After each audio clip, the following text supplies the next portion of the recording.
If you're trying to conceive and feeling overwhelmed with fertility advice, then this podcast is for you. Welcome to Don't Tell Me to Relax, your fertility podcast and antidote to unhelpful fertility information. I'm Hannah, a fertility acupuncturist, teacher and campaigner for better fertility education. This podcast aims to empower and inform you about your menstrual cycle and fertility. It's basically all that information you didn't get in sex ed at school, with the aim of improving your understanding of your reproductive health and optimizing your fertility. Good morning, everybody. I don't know why I said good morning, because it might not be morning when you're listening to this, but hello and welcome. I am joined this week by Lauren, who is the London Wellness Coach. Have I got that right? That's it. Hello, Lauren. Thank you for coming to join us. And the reason that I asked Lauren to come in is because I think I saw your reel and it really resonated with me, because I think your reel was talking about PCOS, because that's what this week's episode is going to be all about, is about PCOS. And I think when I saw your reel, your story really resonated with lots of stories that we see in clinic. And it was this idea of being diagnosed with PCOS as a young person and being put on the pill and the sort of knock-on consequences of that and how that impacts the rest of your life. And I thought, yes, this is somebody who knows what they're talking about, who understands PCOS and has got personal experience about it. So I thought, yeah, I need to ask you on the podcast. So thank you very much for agreeing and coming on. Oh, thank you for asking me. It's a pleasure. So Lauren, do you want to just tell us a little bit about your background and your story and what brought you into this world of work? Yeah, so I was diagnosed at around, I think I was about 14, 15 years old. And it was such a dark cloud that was just over my life instantly. I knew I wanted kids and I knew that that was a path that I was definitely wanting to go down. And then all of a sudden I was told at such a young age and such an impressionable age that actually it might not happen for me. And it was horrible. And I tried to ignore it, but it was always in the back of my mind. So I found some old diaries recently, and I put it in there, I hope I'll be able to have a baby. And it's like, it broke my heart that I like in school, I was worrying about that. Anyway, the years went by. I didn't know much about PCOS. There wasn't the information that we have now. And I just kind of carried on with my normal way of eating and my normal lifestyle. And things just got worse and worse. And I had a lot of acne, kind of the classic PCOS symptoms were showing up, but I didn't really know that it was because of the PCOS. So I just got on with life. I then went to uni, and then I started touring as a singer and having the best time, having the most fun and all of the experiences.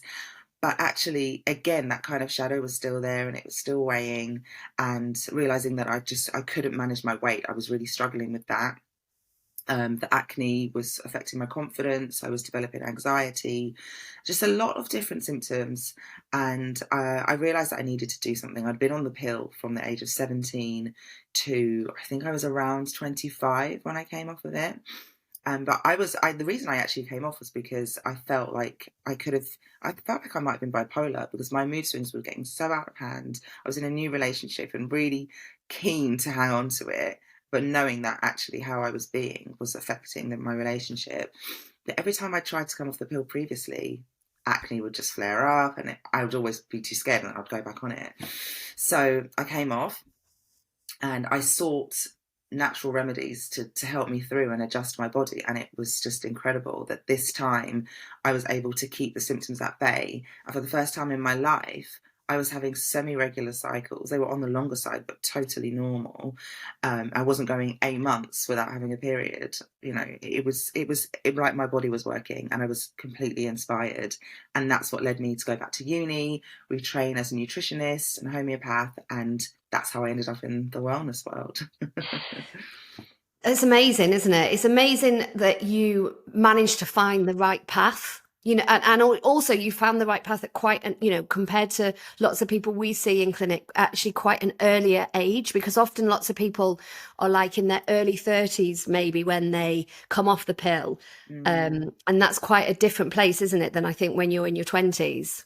It is, and I agree. Most clients that come to me, they're about to come off, or they've come off because they've just got married and they want to they want to get pregnant. That's kind of the timing when it happens. But for me, I think I was just fed up of feeling rubbish. I was like, Yeah. I cannot deal with this anymore. I need to know what's going on. And I'm glad I did come off when I came off, because it gave me a long time to really prep my body, and I needed that, especially because I didn't stop touring. So my lifestyle was just, it was just kind of fueling the PCOS, really. Yeah. Yeah. So it gave me a lot of time to learn and understand and be my own guinea pig, and get to myself to a point where I was fertile and I was ovulating regularly and able to learn my body's signals, and then eventually get pregnant. Now I've got my little girl who's 17 months old. You know, from being Amazing. told as a teenager, you'll probably need fertility treatment, you probably won't be able to get pregnant, and having that over me for all of those years, there's not a day that goes by that I don't just feel so appreciative and so blessed to have her. But it's down to that learning. Yeah. And when you were diagnosed when you were younger, did anyone tell you, as you were given that diagnosis, was it explained to you what the condition was, or, just being told that you might have problems conceiving with no explanation of why that might be Mm, is really unhelpful, isn't it? Because you've completely. lived with that anxiety and that fear for so many years. 100%. I was given no information at all. Nothing. It was just, you have PCOS. You have cysts on your ovaries, and we'll put you on the pill in a few years. Actually, before that, they were giving me, I think they were giving me progesterone to induce a bleed, and then I was being given something else to stop the bleed because it was too heavy, and it was just pumping me full of so much, and I wasn't really told anything. And I was, my weight was a concern for me, and the doctor, she was lovely, but my parents really, they did their best for me, and they took me private, but they really wanted me to get this help. And I'm sitting in front of a private consultant, and she's still just saying to me, oh, just nothing. Yeah. Yeah.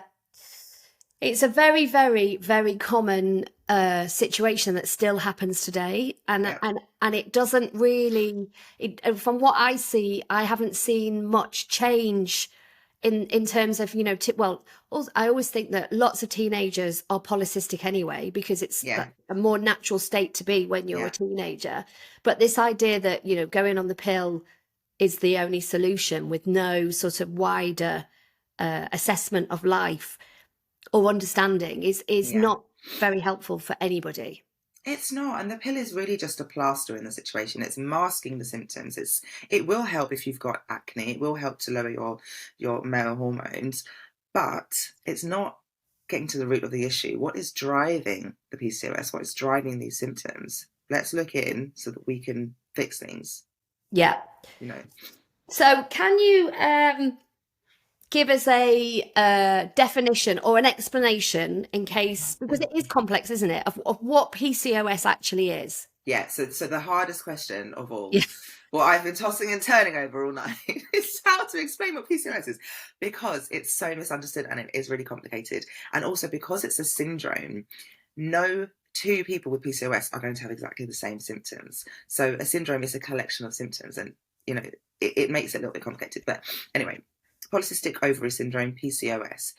Poly meaning many, cysts referring to the cysts on the ovaries. Now, the cysts on the ovaries aren't actually cysts. It's not the same as having an ovarian cyst. It's not painful. They're not painful.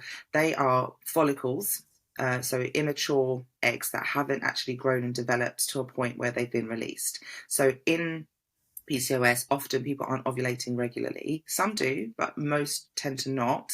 So it's the body's trying to ovulate and the follicle is trying to grow, and it doesn't, and it has a cyst-like appearance, and that's what is seen on the scans. So they're not cysts as such. To complicate things further, to have the syndrome, you don't necessarily have to have the cystic appearance on the ovaries either. You can actually have some other symptoms and still meet the criteria to be diagnosed.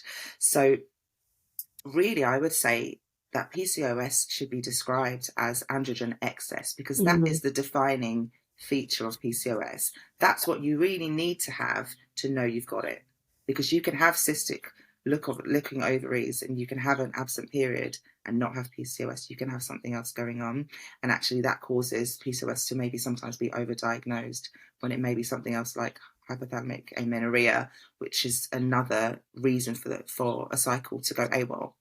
Yeah. So with many people, it's kind of thought of that it's more of a gynecological issue, so people can get sent to a gynecologist, but it's not. It's an endocrine issue. It's an issue with our hormones, and it's normally characterized for a lot of people with hirsutism, which is excess hair that sometimes comes up on the face and the neck and on the body, some hair loss, androgenic alopecia, which is normally in the kind of the male patterned areas, male pattern balding, absent irregular cycles, difficulty maintaining weight, so weight gain, some difficult symptoms really. I think the thing about PCOS, like you've highlighted, is that it affects many different areas of the body, and it affects individuals in many different ways. It can show up in many different ways, including mood as well, which is something. Gosh.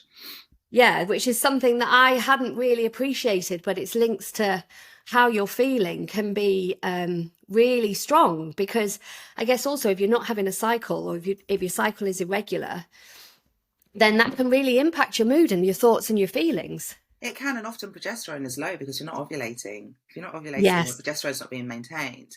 So unfortunately, our progesterone is kind of like your anti-anxiety hormone, if you want to think of it like that. So that can really have an effect. But also the circadian rhythm of people with PCOS is often disrupted as well. In studies, they found that the melatonin production, or the secretion, actually continues longer for more hours, so you feel sleepier in the day. That's going to have an effect on your mood. There's so many factors that contribute. So it's not just the hormones, but it's how the symptoms affect you as well. If you're worrying about your facial hair, or you're worrying about not being able to get pregnant, it's going to affect mental health. And in terms of fertility, so there's always this, link with fertility issues. And again, it's a complex situation, isn't it? Because it's not like, for example, if you have got blocked tubes. So if you've got a blocked tube and the egg cannot meet the sperm meet the egg, then that's a real kind of straightforward reason as to why you might be struggling to conceive. But with PCOS, I think it's a bit more complicated, isn't it? It is. It's a little bit less physical than that, Yeah. I think that's the problem. So in 70 to 80% of people with PCOS, the root cause, the driver, is insulin resistance. So that's where I tend to start when I'm focusing on getting somebody ovulating if they want to get pregnant, or just for life to ovulate for health. So I tend to go with insulin resistance because it's actually the high insulin that increases the male hormones, so testosterone, etc., to cause the ovaries to overproduce those hormones, and that's what actually suppresses the ovulation. So the first thing we want to do is figure out, why is this ovulation being suppressed? What's going on? What is the driver of your PCOS as an individual? It's not going to be the same for everyone. For some people, it will be insulin resistance. For most people, but there may be other things going on. It may be that it's adrenal, so it's more stress related. So we want to look at really getting the nervous system as relaxed as possible out of that fight or flight. It's very individual. Yeah. But it's so possible. Well, that's what I love, because I think PCOS is extremely lifestyle related, but that's empowering. That gives us the power to change things that we're eating and being around, to actually get our body doing what it needs to do. Yes. And I always say to people that, we have lots of people in clinic who've got PCOS who maybe they ovulate, I don't know, let's say 8 times a year. So instead of 12 times a year, they ovulate 8 times because they have these really long cycles. Yeah. And I would say, in theory, and I've seen it happen in clinic, just because you're ovulating later, it doesn't mean that you can't conceive.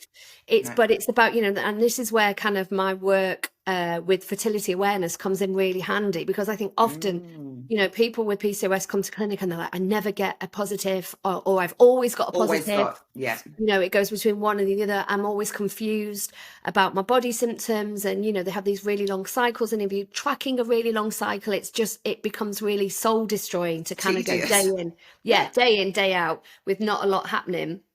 But I think the thing is that, working on your cycle, getting to understand your cycle and knowing, okay, I think the thing that I see is that people might get cervical mucus and then it might stop, and then it might come and then it might stop. As the body sort of tries to ovulate, then Yeah. it doesn't. And I Yeah. always say, well, at least if you're hitting each one of those attempts, because you won't know No. whether you have actually ovulated or not, but at least if you can try and have sex around each of those opportunities, potential opportunities, then it might be harder to conceive because it's never quite as exact as it is if you've got a regular sort of 28-day No. cycle, but it is still achievable. Absolutely. Yeah.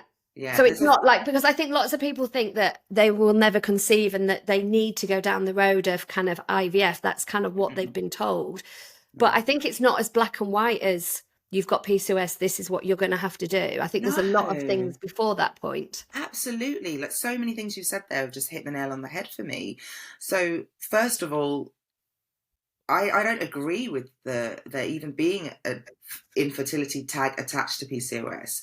People with PCOS are not infertile, they are just not ovulating. Yeah. You know, we just need to get people ovulating, and then you have all the opportunity to fall pregnant just the same as anybody else. Okay, maybe you have less opportunity because you're probably ovulating less times in a year, but you have the opportunity. I think the month that I fell pregnant, my cycle was 50 something days long, or Wow. in the high 40s, I think. But I had learned my body, I had learned the signs. So as you rightly mentioned, ovulation sticks often don't work for people with PCOS because our LH is usually high all the time. So Yeah. our LH to FSH ratio is not, it's not what it should be, not what it could be. So I always say to just stay away from the sticks and just learn your body. So exactly what you say, it's focusing on the cervical mucus, understanding what that means. Say, okay, this is an opportunity. I may not be ovulating yet, but let's just give it a go because it may be happening. And you might find that happens throughout the month a few times. I always get it a little bit around day 14. So my body knows it's like, I want to do it then, but then it just doesn't. And then I have to wait a few more weeks and it happens again. And then I'm like, oh, maybe this is it. But basal body temperature is a really great way to learn that. And at least then afterwards, you're able to confirm it's happened. Yeah.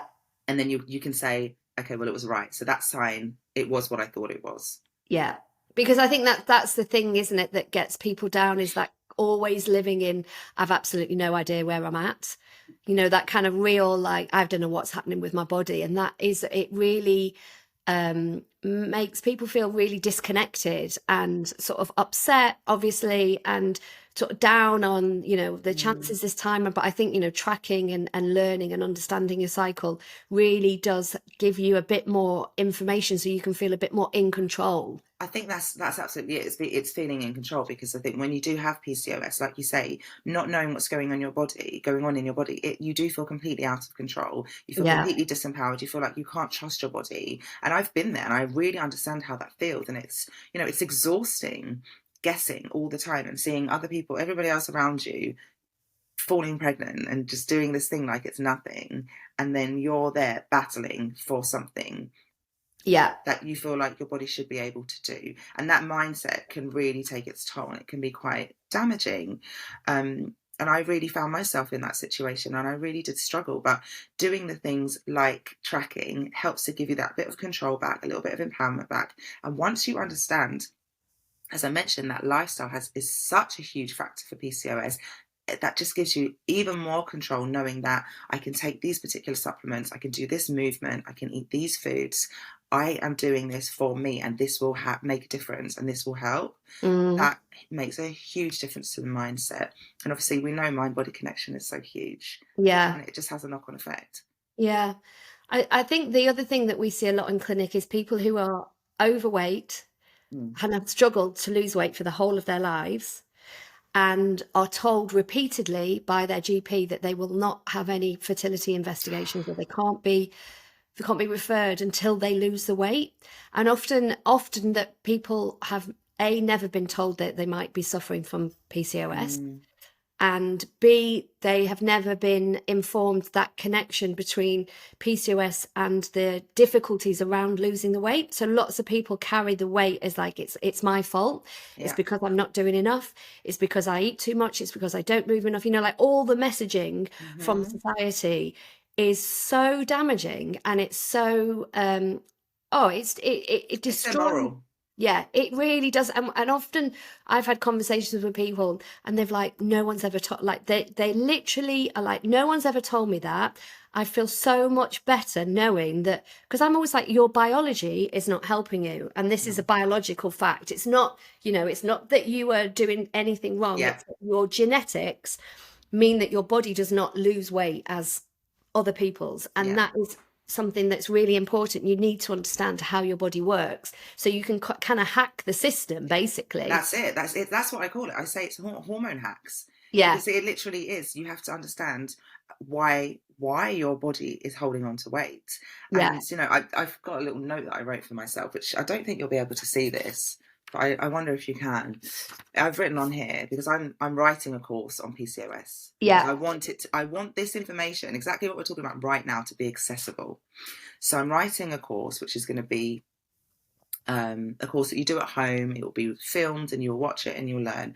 And in doing the research, I wrote this note and it says, I was only overweight and greedy. This is how I felt about myself growing up Mm, because of my blood sugar.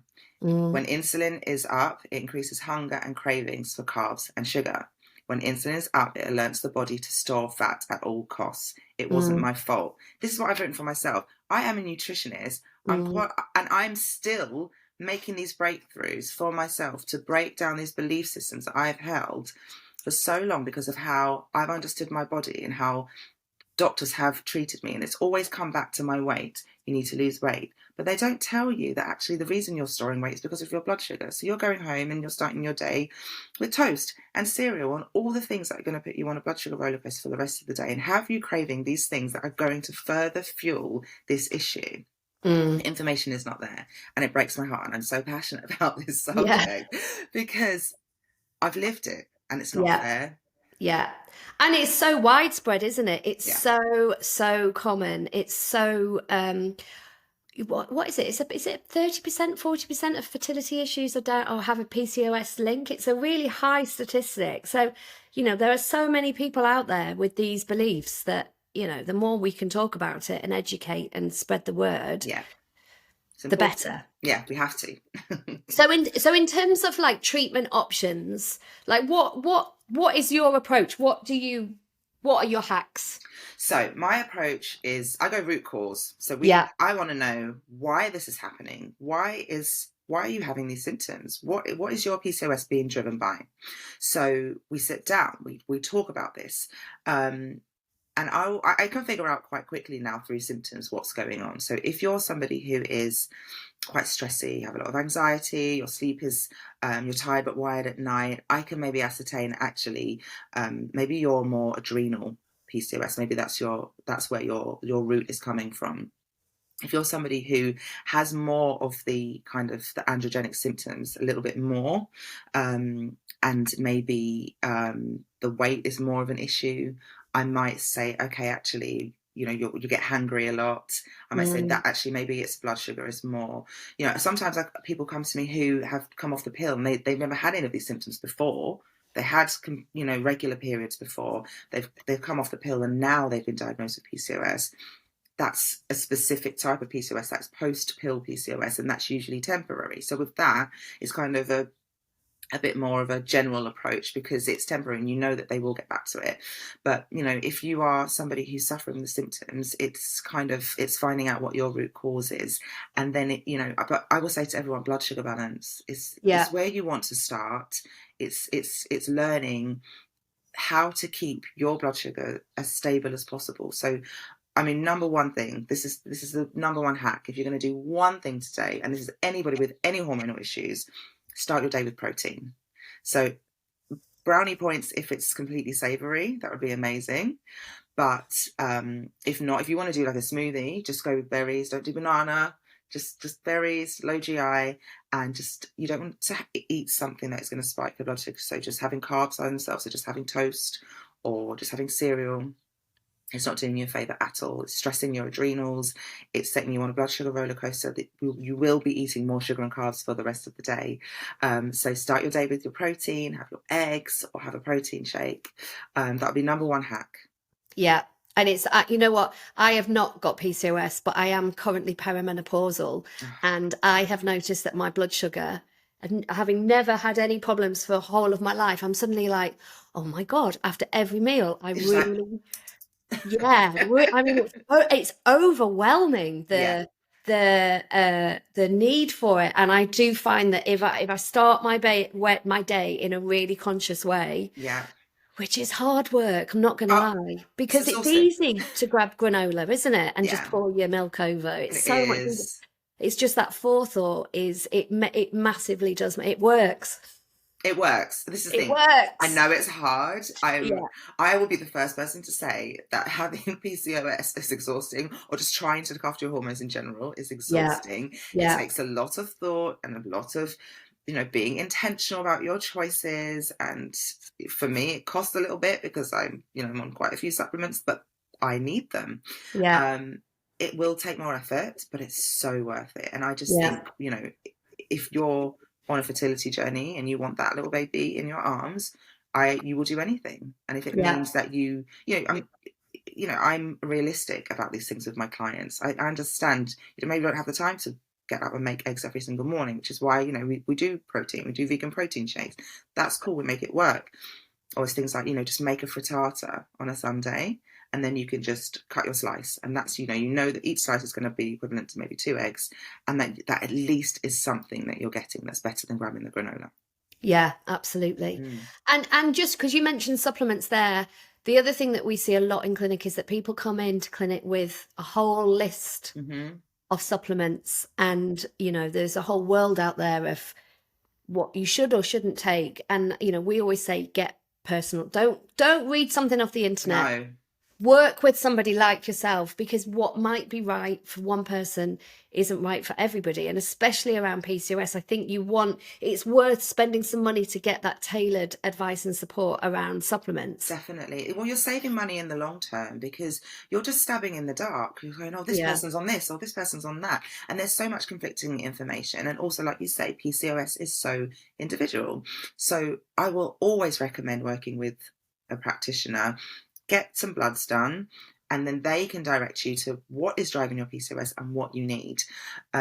Yeah, I mean, it's invaluable. You just must. I guess. and if you are somebody listening to this and you're let's say, for example, what would be your top tip for, like, the teenage you? What would you say to the teenage you about this situation? What do you wish you'd have done, or what do you Oh, wish you'd known? gosh, that's a really good question. So I would say it's a really good question. I would say teenage me, I'd probably tell myself to look after my adrenal glands a little bit better, Right. not live such a fast-paced life and do the whole traveling and being here, there, and everywhere, touring and doing that whole thing. Lots of sugar and not so much sleep, to be honest. We need to look after our adrenals a little bit more, all of us. But I think I would have cut myself some slack. I would tell myself to cut myself some slack and understand that it's not me. It's Yeah. my body and it's biology, and it's not my worth. That my fertility isn't based on my worth. And I think I would have got my mindset in order, because that's actually the thing that's the lasting damage. Because I really felt after I got pregnant and carried to full term and had a healthy baby, I was flying high for a while and I felt amazing. And I was like, oh my God, my anxiety's gone. Everything's brilliant. And actually now my cycles come back and I'm now tracking again just to know where I'm at. It's actually quite triggering. And Mm, I've it just shows I'm not healed because I've had a baby. My mindset is still there. That belief system is still set. mm. So I think if I could go back and talk to teenage me and help teenage me, it would be, of course, to give all of the knowledge to not have to get to this point, but it would probably be just to understand that it's not my fault and try to make living in my head a little bit easier. Yeah. Yeah, and that's really good advice, isn't it? Because you can work on the physical, but it's also important to look at the mental and emotional toil of what you've been through, and how that doesn't just disappear, No. when you've had a child. Because we see this a lot, that Mm, people who've been through fertility struggles, loss, IVF, that often once they have a baby, it's not like that has completely solved all the problems, No. and it might not come up immediately, but often it can raise its head in other forms, and it's such a big area, isn't it, to look at and Yeah. address. Yeah, it is. And I'm glad you said that actually, because it's not something that I've really spoken about very much with other people, Mm. especially not other people with PCOS. So actually, it's quite reassuring to hear you say that. That is quite a Yeah, common thing yeah, anyway. Um, I think also the thing with PCOS is that it's not just about those fertile years. yeah, There are links with PCOS to diabetes. Obviously, I've talked about insulin resistance a lot and blood sugar. So diabetes is a really big, it's a big we've got much more of an increased risk factor for it. Fatty liver disease, high cholesterol, sleep apnea. So it's not something that stops when you reach menopause. yeah, It's for life. So it's very important to understand how to manage it long term and figure out your lifestyle in a way that is sustainable for you. So it's not all or nothing. It's not going to do this 100% so I can just get pregnant. You need to be able to maintain that pregnancy. Miscarriage rates are higher and 3 times higher in women with mm, PCOS, people with PCOS. So it needs to be something that is long term and that we can just carry through. So it's learning these things, but implementing them in a way that's sustainable for life. yeah. And that is the thing, isn't it? It's not that PCOS is like, or I always say this to people, it's not Mm, like fertility is separate from, or mm. it's just this part of your life. It's like, really, it's about good health. Yes. It's about underlying good health, because that informs good fertility. It's not like the two are separate, and there's No. this kind of it has to be a complicated specific thing for fertility. It's actually good health, and especially with PCOS, because as you say, it is a lifelong condition, isn't it? And it Yeah. impacts so many different areas of life, as we said at the beginning, and it will impact every single stage of your life and age.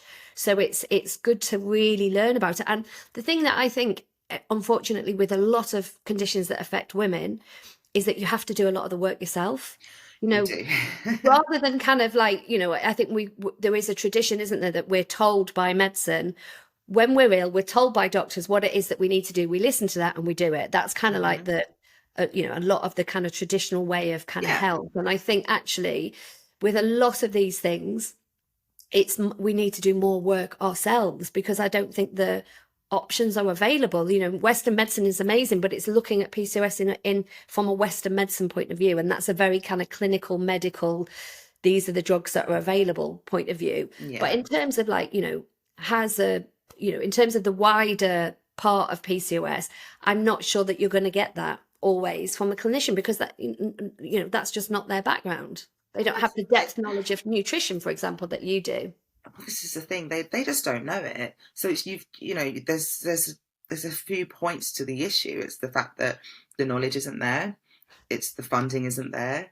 Yeah. That information just is not available to GPs, for instance. It's just not there. So if you go to your GP talking about your PCOS, as far as they're concerned, if you're not overweight and you're having cycles and you're not trying to get pregnant, the whole quality of life thing is a separate issue. Yeah. It's just, I'll help you get pregnant, and that's fine. You can have letrozole or Clomid or whatever, or we'll do some treatment. But other than that, there isn't really much emphasis on quality of life, and that's something Mm, that I do find quite frustrating. mm, But I think, unfortunately, the responsibility does come down to us. And, there is a lot more information out there now. And again, this is why I'm doing this course. I want this to be available to the masses. yeah. And I want this to be something that is not kept for either people who have literally retrained to understand their body as I have, or people who can afford to see me one-to-one. Obviously, nothing compares to having that one-to-one treatment, but I am trying to produce something that is accessible, because everybody deserves to understand what's going on inside their body. Absolutely. Yeah. Brilliant. Thank you so much, Lauren. That's so interesting and so helpful. And if people want to find out more about working with you, and when's your course coming out? What's your September. I know. September? September. I'm just finishing the writing. I've got got 5 modules left. I can do this. And then we'll be filming July, and September is PCOS Awareness Month, so it will be released then. Very, Great. very excited about it. But to work with me one-to-one, you can find my my website, londonwellnesscoach.com. And I mean, Instagram is kind of where a lot of people tend to find me and come through to me. So my DMs are always open, even Yeah. just for a chat. Just come and have a chat with me. And it's London Wellness Coach on Instagram as well. Great. Thank you. I will put Thank all you. those details up, and good luck with your course. I did a Thank course a you. few years ago and it nearly finished me off, let me tell you. Honestly, like I'm It's a writing lot this of work. with a toddler as well. I'm Yeah. literally just like, I can do this. Yeah. I think I did mine in lockdown because there was literally nothing else to do, and that was and even in lockdown when you couldn't go out, I still found it like a lot of work. So It's just a lot, yeah. yeah, but good luck, because it's so you. good to have something like that to make it accessible to as many people as possible. So yeah, good Thank luck with that. I you. look forward to seeing it. Thank you. And Thanks for having me. thank you again for your time, and thanks everybody for listening. If you want to find out more about Lauren, then all her details are on the show notes, and obviously if you have any questions you can get in contact with either of us. So I hope you have found this helpful, and I'll see you next time. Thank you.